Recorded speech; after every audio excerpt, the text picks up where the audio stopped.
선생님들 안녕하세요. 2023 미추홀북 매뉴얼 특강을 진행할 백윤경입니다.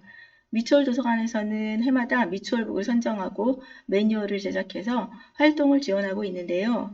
선생님들께서 미추홀북 매뉴얼을 잘 활용하시도록 하기 위해서 매뉴얼의 전체적인 맥락과 부수적인 정보를 잘 전달할 수 있도록 열심히 해보겠습니다.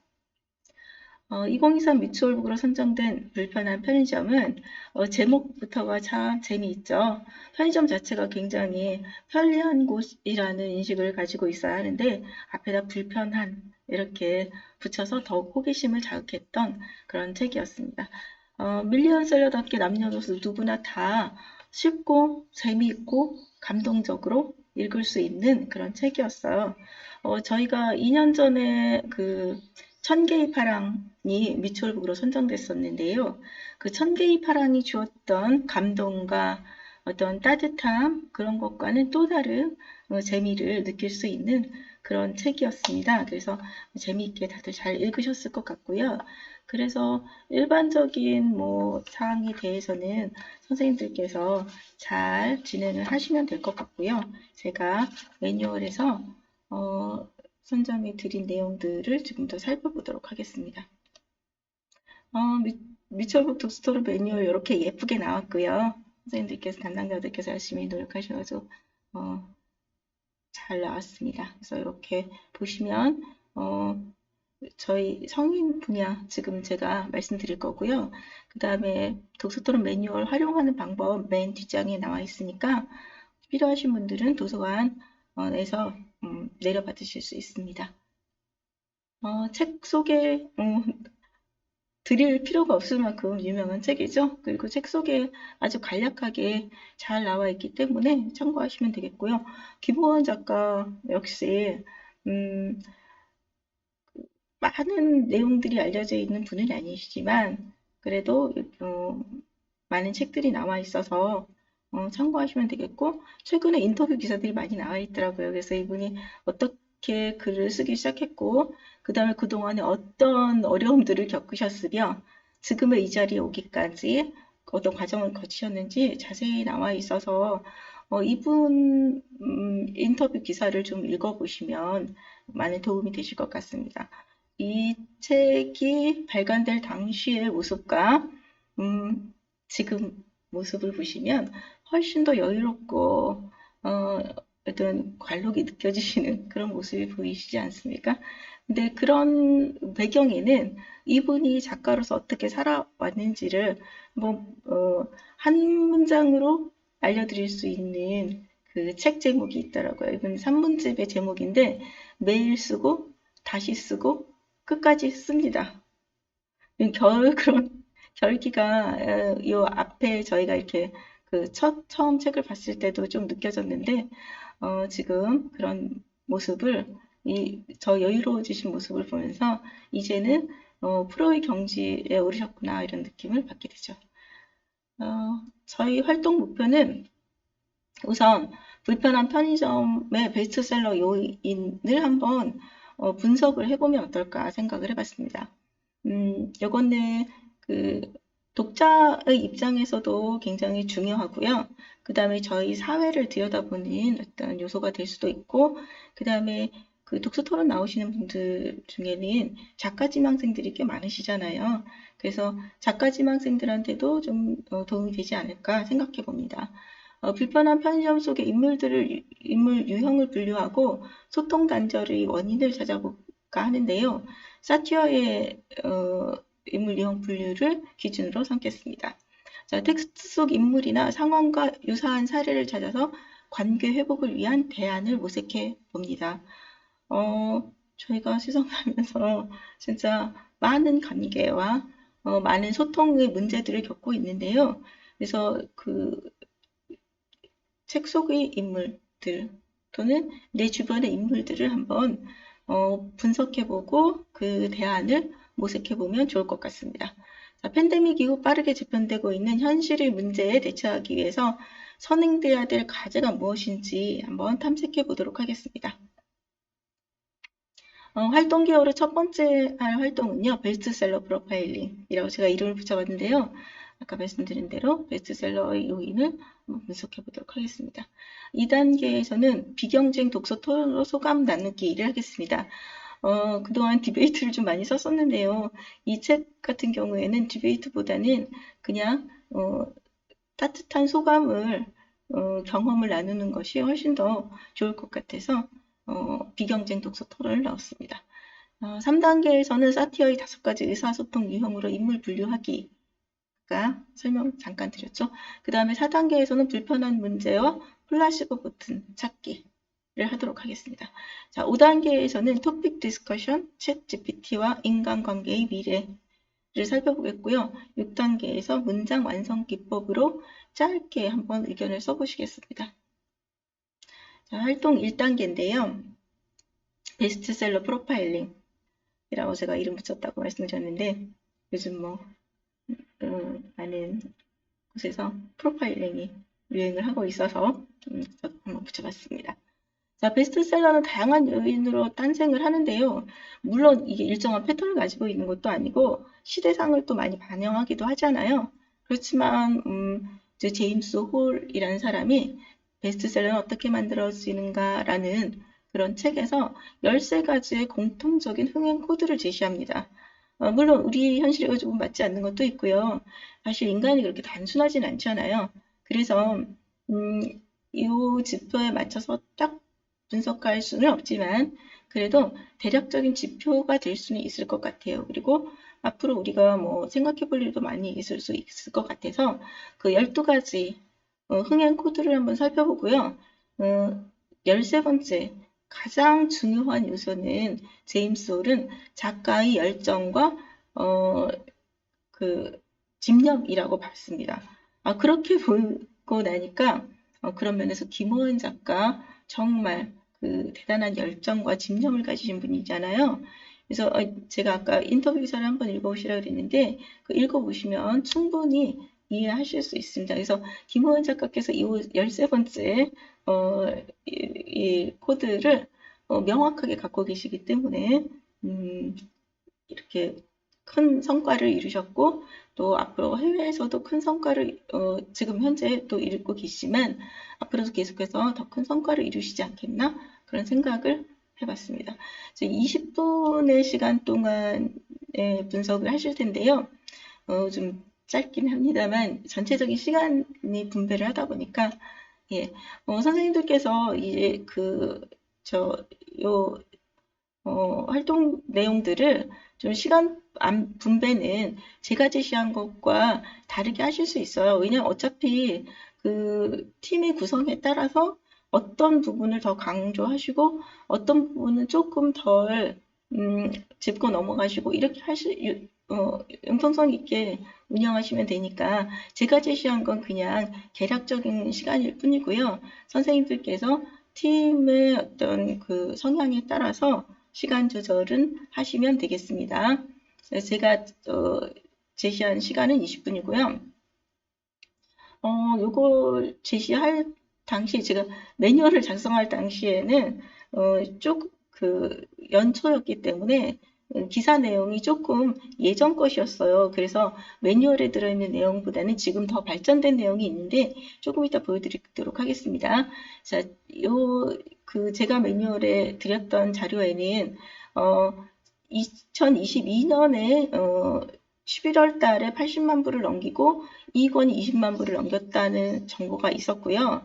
그 다음에 이제 요거는 달러구트 꿈백화점 아몬드 이후에 2020년대에 들어서는 세 번째로 100만 부를 돌파한 그런 밀리언셀러가 되었다고 이렇게 나와 있었는데요.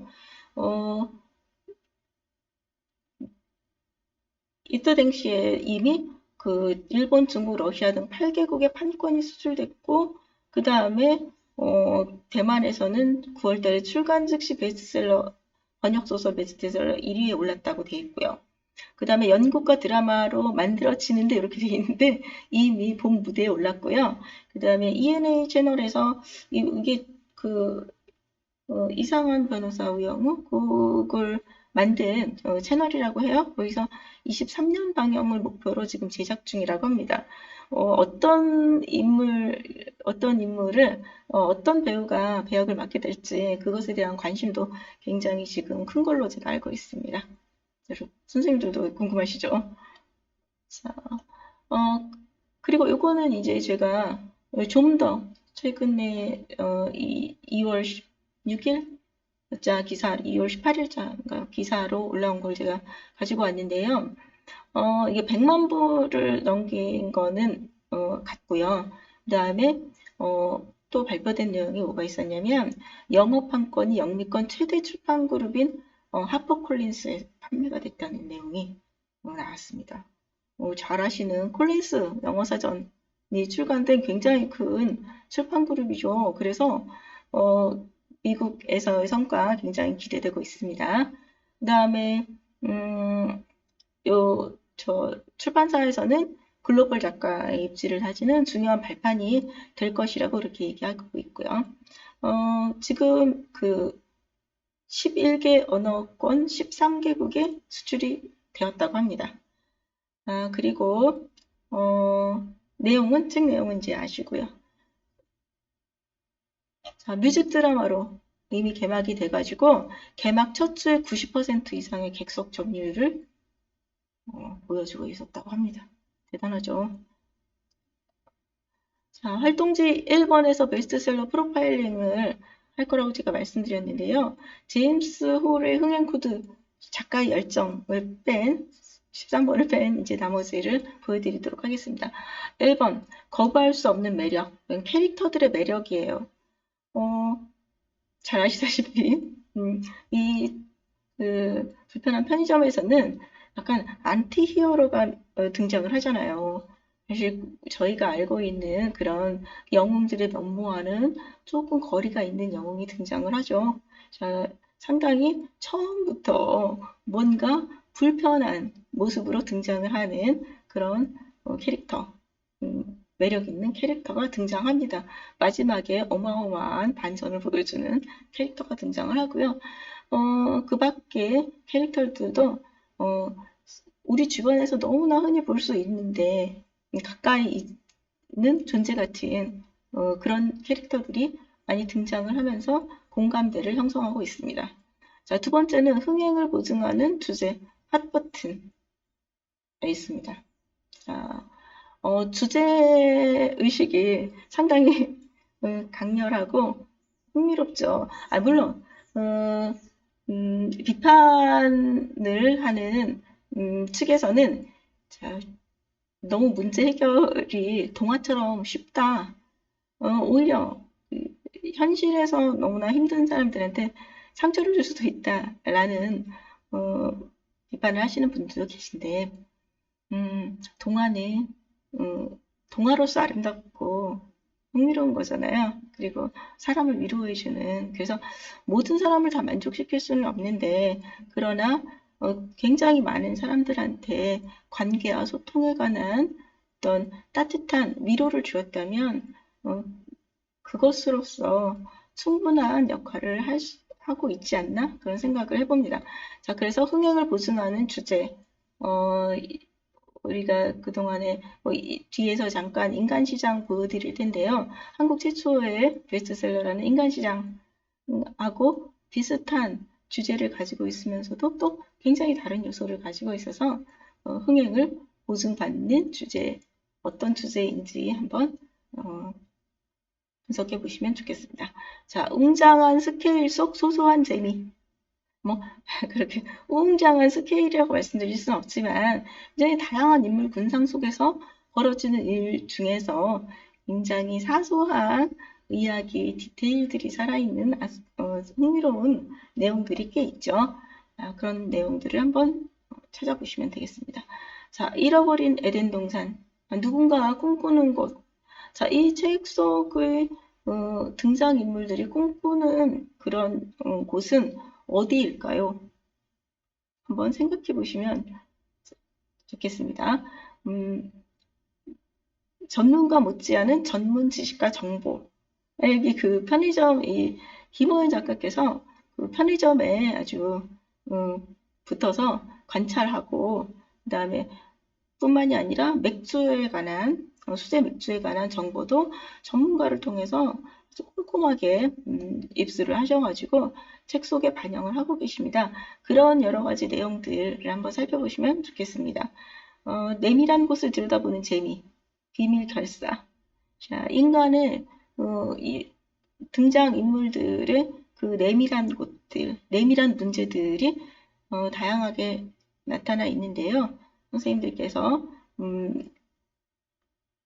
다른 선생님들이 찾아내는 내용들을 보시면서 내가 생각지 않았던 어떤 부분들, 그런 내밀한 부분을 본 사람이 있네. 이거는 개인의 경험과 굉장히 관계가 깊은 것 같아요. 똑같은 책을 보셔도, 똑같은 장면을 보셔도 사람들이 주목하는 곳이 다르잖아요. 그래서 그 안에서 나 자신을 찾아볼 수도 있을 것 같아요. 내가 들여다본 것이 무엇인지, 내가 다른 사람들이 생각하지 않았는데 내가 이 책을 보면서 더 깊이 있게 생각한 것이 무엇인지가 어쩌면 자기 자신의 문제와도 가까울 수 있으니까 그런 걸 같이 연결해서 찾아보는 재미도 있으실 것 같습니다. 자, 두 번째는 도시 대 시골, 낯선 곳으로의 여행, 뭐, 이렇게 돼 있는데요. 이제 그 외국의 베스트셀러들 보면은, 어디 길을 떠나는, 그 전형적인 영웅담에서 얘기하는 그런 길을 떠나는 내용들이 상당히 많이 나오잖아요. 그래서 여기서도 이제 어떤 여정 속에서, 이거는 근데 저희가 불편한 편의점에서는 어떤 물리적인 장소, 물론 이제 마지막에 이제 봉사활동을 위해서 독고가 이제 멀리 대구로 떠나긴 하지만 어쨌든 그것보다는 내면의 여행도 생각해 보시면 좋을 것 같고요. 거리의 문제가 아니라 이것은 어떤 장소에서 다른 장소의 이동, 그러니까 잘 나가는 병원의 의사로서의 위치에서 노숙자로서의 위치로 이동하는, 그리고 다시 이동을 하는 이런 여정을 보셔도 될 것 같아요. 자, 그러면 영웅으로서의 어떤 여정으로서 굳이 모험이 거기에 일반적인 전형적인 영웅담의 모험과는 다른 형태일지라도 이 안에서 독고에게서 충분히 찾아볼 수 있는 내용이라고 생각됩니다. 자, 신은 위대한가? 요 항목은요, 어떤 외국의 베스트셀러들이 이제 종교적인 문제나 아니면은, 그러니까 딱 신이 아니더라도 그 사회의 어떤 권력이나 힘에 대한 어떤 대치, 뭐 이런 것들, 그 다음에 그런 내용들을 분석을 하는데요. 이 항목 중에서 제가 말씀드렸다시피, 이거는 개인적인 어떤 분류 방식이기 때문에 우리가 이 안에 해당되지 않는다고 생각하는 것은 과감하게 빼셔도 됩니다. 저는 단지 12개의 코드가 있다는 것을 보여드리고 그 안에 해당되는 것이 있는지 한번 맞춰보시는 재미를 느껴보시라고 드린 것이니까요. 자, 그런데 굉장히 잘 들어왔는 것도 있습니다. 그죠? 특히 10번의 이단아 기질, 아웃사이더들이 등장하는 소설들이 상당히 인기가 많잖아요. 그래서 내가 행하지 못하는, 그러니까 일반적인 안락한 삶에서 맛보지 못하는 어떤 아웃사이더의 삶, 기질, 뭐 이런 것 분석해 보시면 그런 주인공들이 상당히 많았다. 베스트셀러는 그런 거 아실 수 있을 것 같습니다. 순서가 바뀌었는데요. 9번 아메리칸 드림, 아메리칸 악몽, 요거 같은 경우에는 인간들이 이제 실제 미국 사람들이 갖고 있는 전형적인 이상사회 이런 의미로 분석하지 마시고 그냥 인간들이 생각하는 어떤 이상적인 사회가 무엇인지 생각하시면 이 안에서는 그런 이상적인 사회가 이루어진 부분도 있고 또는 악몽으로 남은 경우도 있습니다. 사실 염영숙 사장님 같은 경우에도 사회에서는 다른 사람들과 관계에서는 상당히 이상적이고 아름다운 그런 관계를 구축하지만 정작 아들과는 상당히 힘든 그런 상황에 처해 있죠. 이런 것도 이제 분석해 보시면 재미있겠습니다. 자, 11번째 무너진 가족 상당히 많이 등장을 하고 있죠. 12번째 지적인 즐거움, 무언가를 배울 수 있는 재미. 이 안에서도 저희가 뭐 동화 속에서도 배울 수 있는 게 있잖아요. 그래서 어떤 그 내가 모르는 세계를 접할 수 있는, 그래서 그런 배우는 재미가 있는, 뭐 로저스의 말처럼 인간은 죽을 때까지 성장하는 존재이기 때문에 이 지적인 탐구욕이 상당히 있잖아요. 그래서 그런 지적인 즐거움까지 만족시켜 줄 수 있다면 베스트셀러의 반열에 오른다고 분석이 됩니다. 그래서 이렇게 한번 찾아보시면 되겠습니다. 자, 아까 인간시장 잠깐 말씀드렸는데요. 한국 최초의 밀리언셀러고 1981년부터 이제 그 주간 한국이라는 곳에 연재됐던 김홍신 선생님의 장편 소설이에요. 8권으로 발매가 돼서 그때 당시에 상당한 인기를 모았고, 근데 여기에도 이제 안티히어로가 등장하는데, 이 주인공 장총찬이라는 사람이 상당히 약간 범죄도 일으키고 막 깡패 비슷한 그런 사람이었는데, 요런 그 이때 당시에 정치 사회적으로 상당히 어려운 시기였잖아요. 군사정권 시절이었고, 그래서 요 시대에 그 장총찬이 하는 활약이 범죄자들을 단죄하고 하는 이런 활동들이 사람들한테 뭔가 대리만족을 좀 줬기 때문에 베스트 밀리언셀러가 되지 않았을까, 한국 최초에. 뭐 이런 분석들을 하시는데요. 그래서 한번 이때 당시의 사회상과 주인공의 모습, 그 다음에 불편한 편의점 속의 독고가 가지고 있는 문제와 관계 소통의 해결 방식, 이런 거를 한번 비교해 보시면 지금 세상이 얼마나 많이 변했고, 그 다음에 우리 지금 현실에서는 어떤 어려운 문제들이 산재해 있고, 그 현실을 살아가는 사람들한테 이 책이 감동을 준 요소는 무엇인지 두 책을 한번 비교해서 생각해 보셔도 재미있을 것 같습니다. 자, 활동 2단계에서는 비경쟁 독서 토론으로 소감을 나누시는 시간을 갖도록 하는데요. 이 시간이 사실 선생님들께서 운영하시기에 조금 어려운 시간이기도 합니다. 왜냐하면 소감을 나누시다 보면 감정이 복받치거나 아니면은 경험치가 많으시기 때문에 한 분이 이야기를 독점하게 되는, 시간을 독점하게 되는 경우가 종종 있어서, 그럴 때 어디쯤에서 그 시간 안배를 해야 될지, 뭐 아니면은 그냥 그분의 이야기를 충분히 들어야 할지, 이런 딜레마에 빠지게 되잖아요.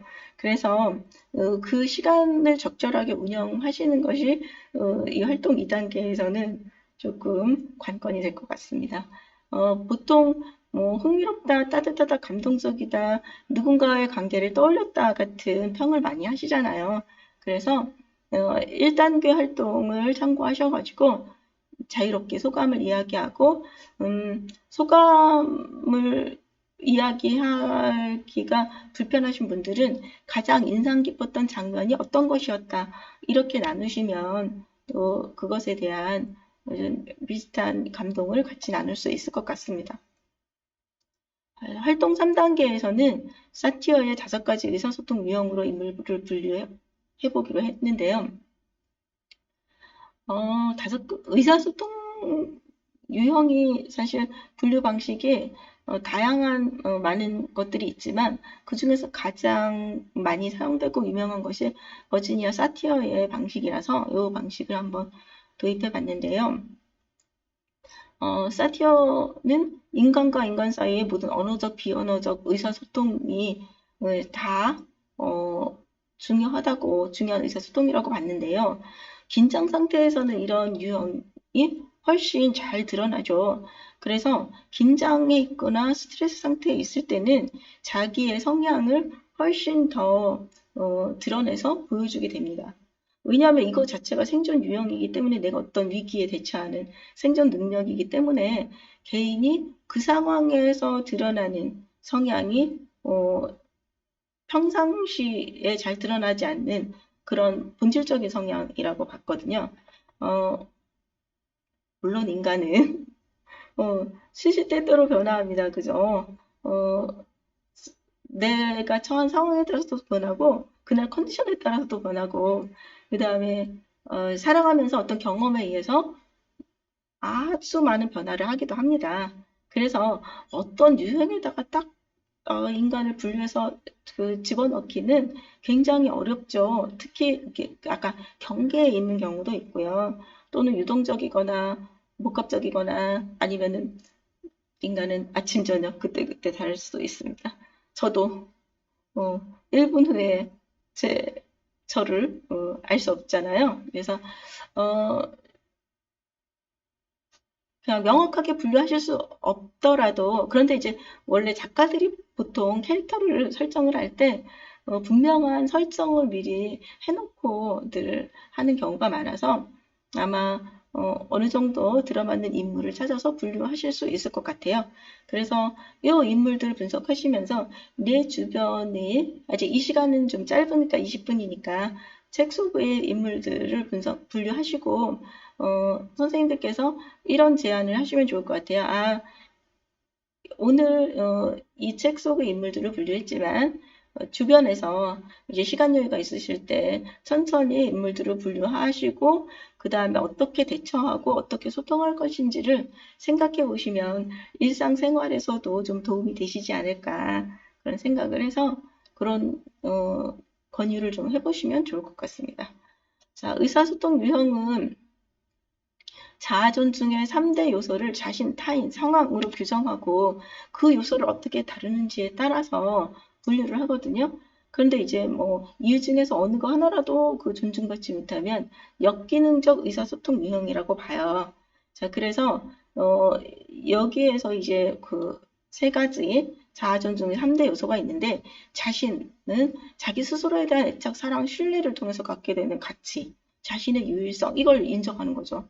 존중하고 그 다음에 타인, 다른 사람과의 관계에서 형성돼서 다른 사람들에 대해서 내가 느끼는 것, 다른 사람들과의 종질성, 이질성, 상호작용 이런 것들을 얼마나 중요하게 여기는지 상황, 주어진 여건과 맥락과 환경을 한번 검토해 봐야 됩니다.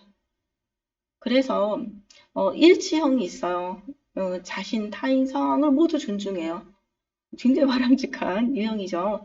자, 그래서 소통의 내용과 내면의 감정이 일치합니다. 자기 감정을 언어로 정확하고 적절하게 표현할 줄 알아요. 심지어 굉장히 안정된 유형인 거죠. 두 번째 회유형은요, 이 조금 힘듭니다. 자신은 무시하고 타인과 상황을 존중하는 유형이에요. 그래서 자기 감정이나 생각을 억제하고 타인의 감정을 우선적으로 생각하다 보면 자기 자신은 굉장히 억압돼 있죠. 상대방을 화나지 않게 하기 위해서 상대방 의견에 지나치게 동조하거나 뭐 그런 분들 계시죠. 자, 주변에도 많이 계시고요.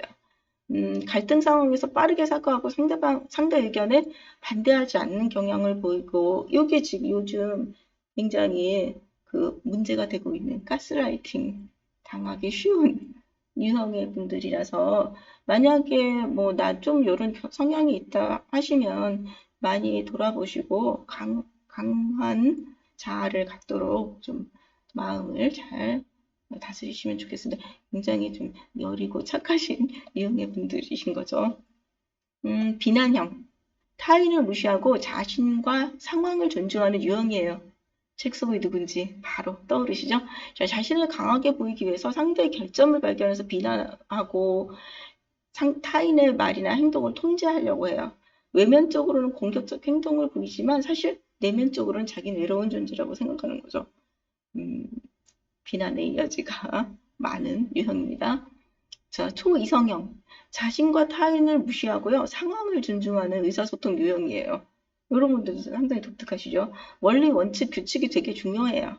그래서 어떤 상황에서도 객관성을 보이기 위해서 노력하는데 감정을 잘 노출하지 않고 이성적이고 냉정하다라는 평가를 받지만 사실 여기에서 중요한 건 자신과 타인이 무시된다는 거.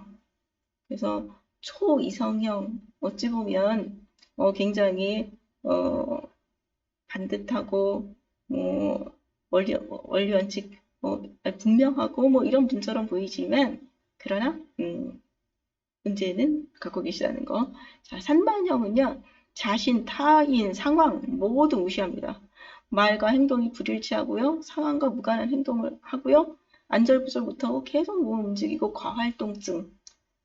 반대로 행동하지 않는 저활동증. 이렇게 상당히 극적인 형태를 보이시기 때문에 산만형 좀 어렵습니다. 자, 그러나 이 안에서 여기 작품 속 주요 인물들이 어디에 속한다고 생각되시는지 한번 경계라고 생각하시면 중간에 쓰셔도 되고요. 뭐 또는 뭐 화살표를 해서 뭐 여기도 속하고 여기도 속한다 뭐 하셔도 되고 그렇게 한번 분류를 해보시면 개인마다 다른 인식을 하셨을 수도 있어요.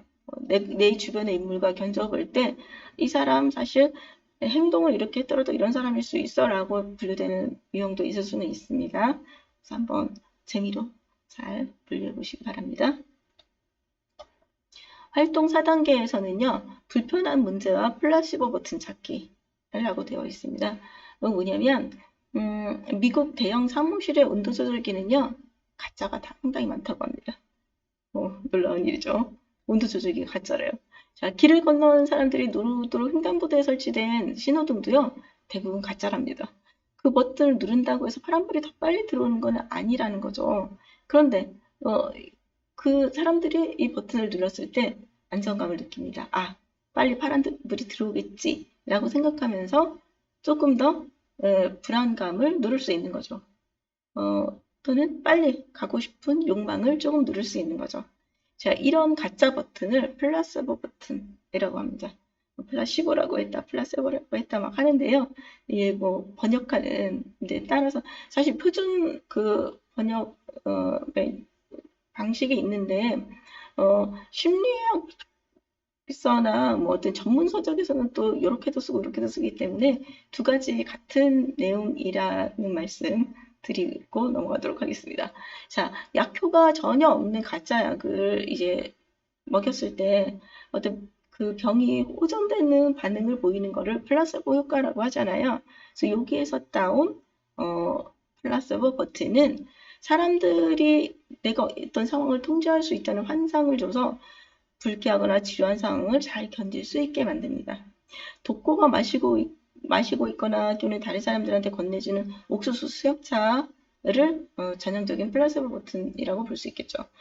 독고는 알코올 중독을 해소하기 위해서 옥수수 수염차를 먹고 그리고 다른 사람들한테도 옥수수 수염차를 건네곤 합니다. 자, 김호연 작가께서 뭐 이런 어떤 심리적인 내용들을 다 검토하시고 반영을 하셨는지 어쨌는지는 저는 잘 모르겠지만 어쨌든 저는 이 내용을 읽으면서 이게 떠올라서 어쩌면 우리도 플라스보 버튼을 우리 삶에서 활용해 볼 수 있지 않을까 이런 생각을 하면서 요 활동을 넣게 됐습니다. 나 자신과 불편한 관계에 있는 인물이나 오래 만나지 못한 인물을 한번 떠올려 보시면 또는 자기 자신이 갖고 있는 문제도 있잖아요. 저처럼 커피 중독이시거나 아니면 스마트폰 중독이실 때 그런 기기에 과몰입하다 보면은 삶의 균형이 좀 무너질 때가 있어요. 그래서 이런 분들한테 건네줄 또는 자기 자신한테 건네줄 플라스보 버튼을 한번 생각해 보시고 무엇을 찾으셨는지 서로 이야기를 나눠보시면 굉장히 도움이 많이 되실 것 같아요. 김호연 작가 같은 경우에도 제가 인터뷰 내용을 읽다 보니까 작업실에서 이제 작업을 시작하시다 보면은 검색도 엄청나게 많이 하면서 시간을 낭비할 때가 있으시대요. 그래서 이런 작가들도 그런 문제가 있다고 그래서 저도 마음의 위로를 받았습니다. 자, 그래서 아예 글을 쓰기 전에 뭐 1시간쯤 시간을 잡아가지고 미리 검색을 막 하신대요. 그러면 그 1시간이 위로도 되고 뭐 하고 싶은 걸 했으니까 또 그 1시간에 대한 어떤 죄의식과 뭐 아깝다 뭐 이런 생각들이 오히려 그 다음 작업에 더 몰입하는데 도움이 된다는 거예요. 그래서 작가 자신도 그런 플라시보 버튼을 사용하고 있는 거 아닌가? 뭐 이런 생각을 좀 해봤습니다.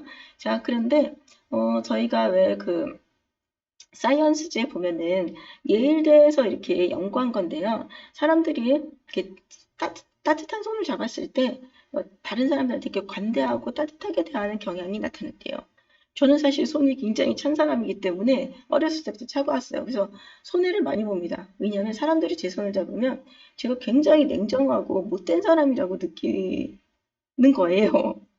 그래서 어, 저도 이제 이런 심리적인 내용을 좀 아니까 사람들하고 악수를 하거나 손을 잡을 일이 생기면 막 손을 비벼서 따뜻하게 만들거나 아니면 주머니에 넣어서 따뜻하게 만들거나 이렇게 합니다. 힘듭니다. 그런데 실제로 이제 대학생 41명을 뽑아서 실험을 했는데요. 따뜻한 커피를 마신 학생은 가상의 인물을 좀 더 호의적으로 받아들였대요. 사교성 있는 사람으로 인식하고요. 그러니 제 찬손을 잡으면 어떤 느낌이 왔을지 아시겠죠?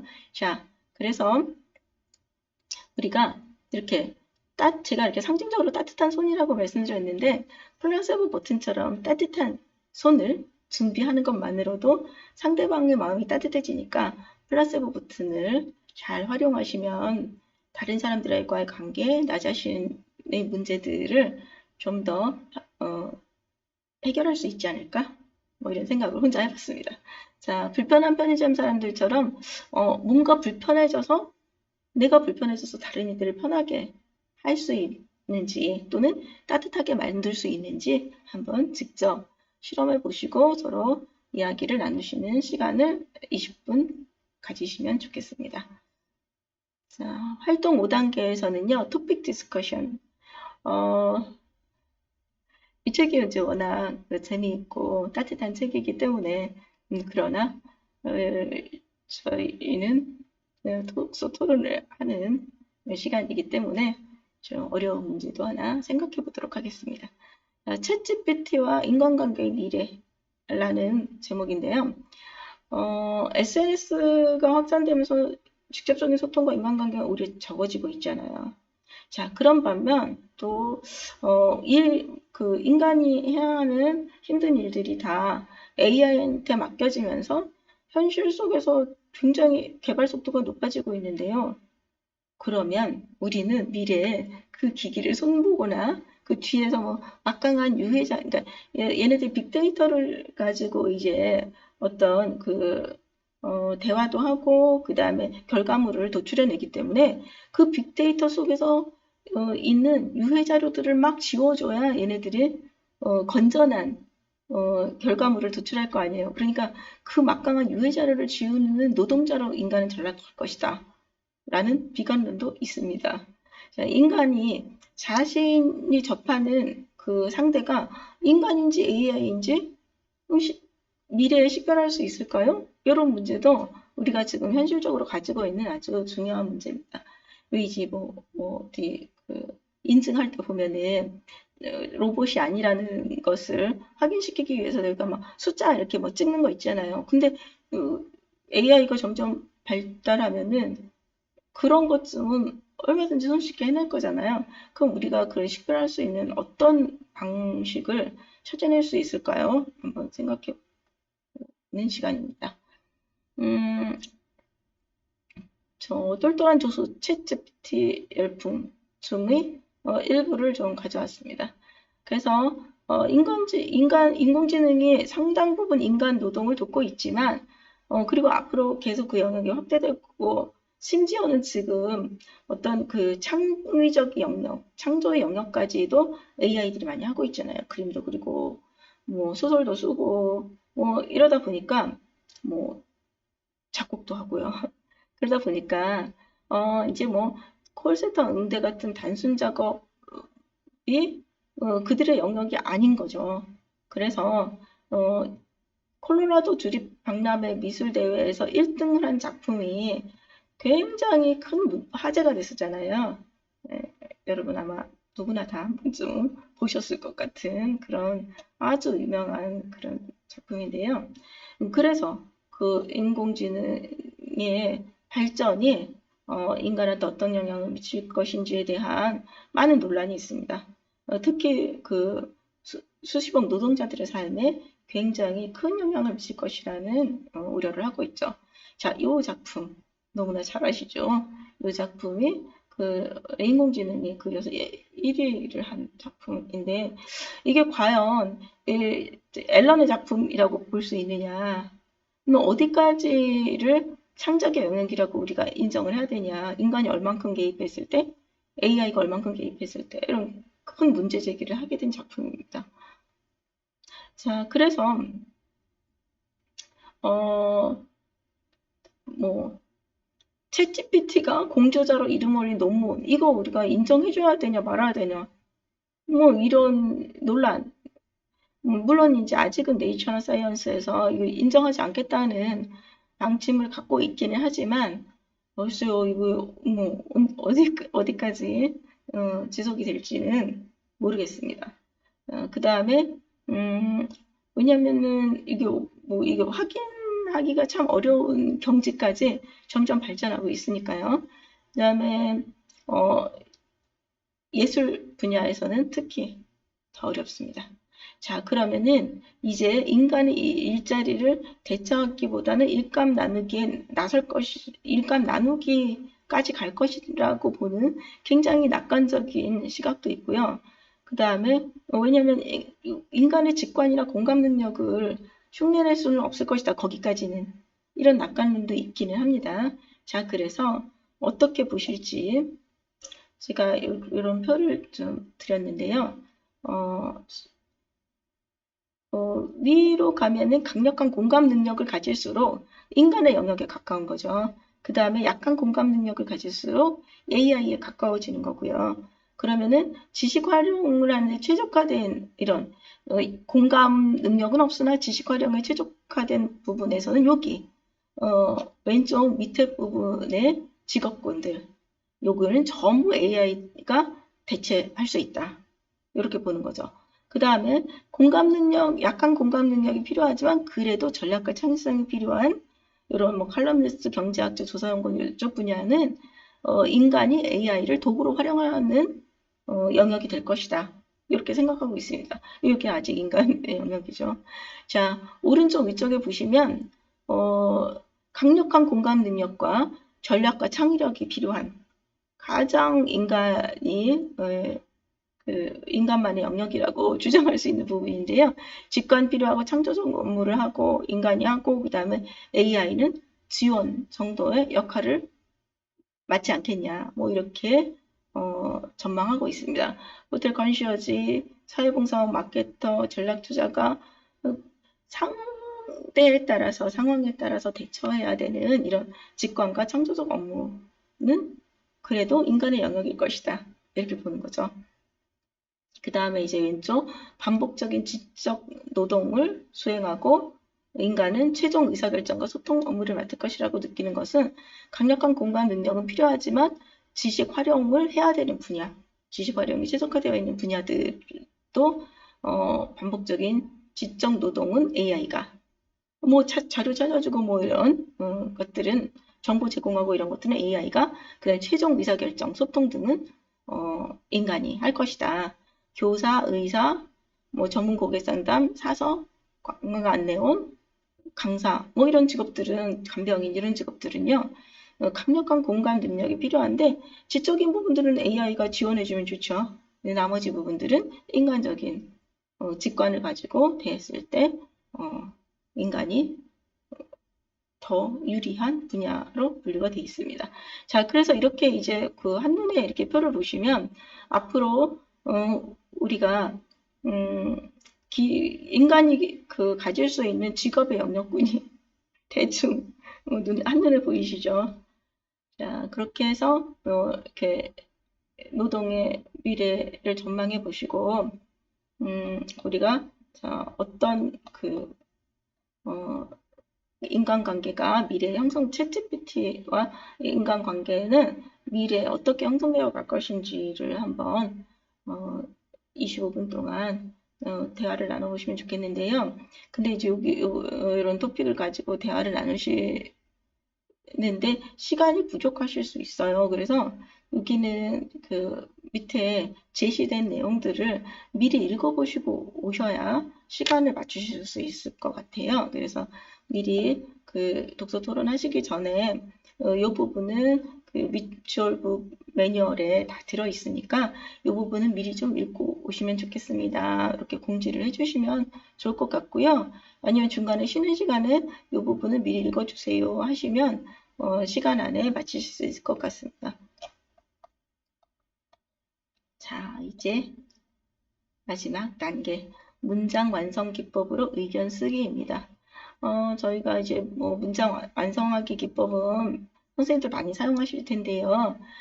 전월 기법 중에서 이제 구조화된 글쓰기.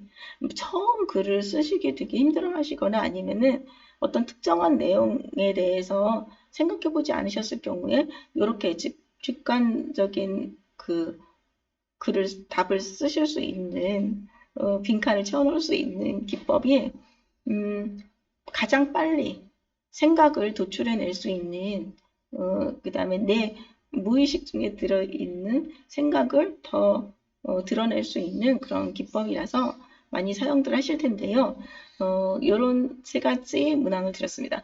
인류의 미래는 챗GPT 자유롭게 인류의 미래는 챗GPT 가든 는이든 를이든 하여튼 자유롭게 쓰실 수 있도록 제가 조사부터 붙이지 않고 빈칸을 만들어 드렸습니다. 자, 우리는 아무도 뭐뭐 하지 않을 것이다.